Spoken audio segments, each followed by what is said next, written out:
Listen to Mazi Nnamdi Kanu's lawyer as he speaks in Arise Television via President Bola Ahmed Tinibu's statement on the judiciaries that are handling Mazi Nnamdi Kanu's case. I don't know what you mean by sincere points.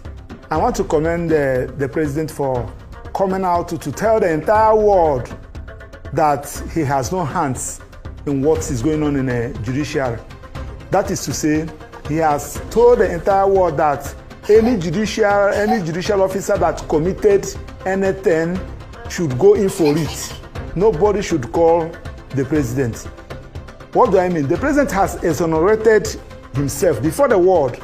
The ball now stop at the table of the judicial officers, because I will continue to say this thing.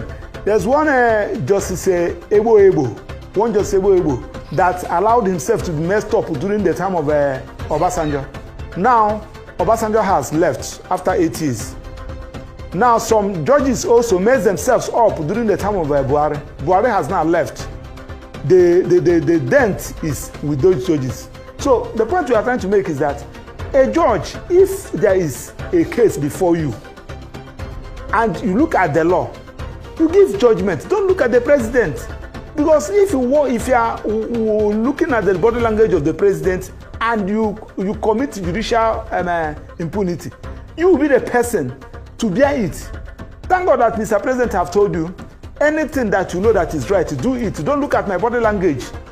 Whether it is sincere, whether it's not sincere, but the world is now before the entire world that the President of Nigeria have said that he has distanced himself from judiciary. That judiciary should be independent.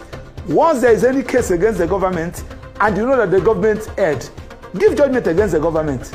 If there is any case against Mr. President, give the judgment against Mr. President, because Mr. President has exonerated himself on the 17th day of November 2025. He told the entire world before the judiciary, do what is right. Don't look at my body language. Whether the case involves Mazi Nnamdi Kanu, whether the case involves anybody, give judgment in line with the law. Not looking at the body language of the president.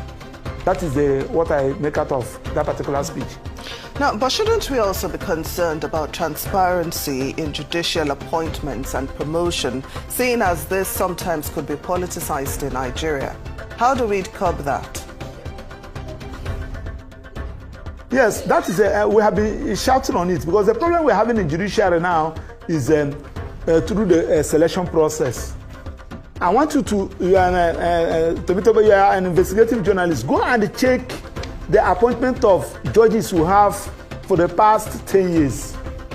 You cannot see a daughter or a son of a Panwan Tapa there, no matter how qualified that person may be.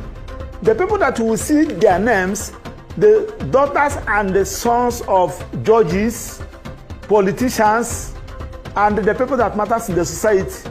So the selection process matters, because you can't be talking about judicial integrity. You are not talking about looking at the selection process. I think Professor Chido Odenkalo and some other person, Joe Silas and some other persons kicked against that the other day. We are not saying that if somebody is qualified simply because the person is the daughter of a judge that you not appoint him. That's not what you're saying. We are saying that let the persons whom you appointed as judges, let them come and face Nigerians.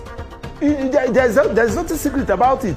We should know their competence, because as I'm talking to you, there are some judgments that you will see coming from some judges, especially all these young ones. You ask yourself, what is happening?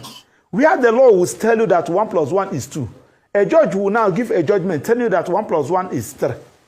So you will now discover that either the judge don't understand the law, or the judge must have collected a gratification somewhere, or because of his interest. So the selection process matters. I think the NBA is doing something about it. If you appoint some people as judges, they should come and address, if not any other person, they should come and address the members of the bar and the members of the press, so that people will put questions across to them. So that one also matters. And also what the CJN said on her own. The CJN said that people should stop criticizing judgment of courts. Mr. CJN, it doesn't work like that. When somebody who is not a lawyer engage you as a lawyer and the person know that 1 + 1 is 2 in law, and the judgment came out and asked, and the judge delivered that 1 + 1 is no longer 2, is 3. The person will ask a question, he will criticize the judgment. Where the law said that in this particular matter, the only court that has jurisdiction, let me just use the issue of chieftaincy, the only court that has jurisdiction is the state high court. And the federal high court will not assume jurisdiction in adjudicating a matter that has to do with the chieftaincy affairs. And when people criticize that judgment, instead of people to look at the reason why that judge assumed jurisdiction, in a case that you don't have a jurisdiction, the judge will be elevated to a higher court. And you said that people should not criticize. You cannot beat a child and ask a child not to cry. People must criticize. Of course, people must have their opinion. The judgment is already there.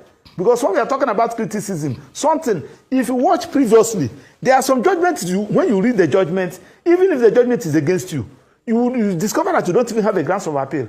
But when judgment is obvious, this judge will give motion expert in the morning. The other judge in the other same subject matter will give another injunction. The other one will give another injunction. Injunction flying here and there. Others creating problem. And they said that people should not criticize. People should talk. People should criticize. People should raise alarm. Because this country belongs to all of us.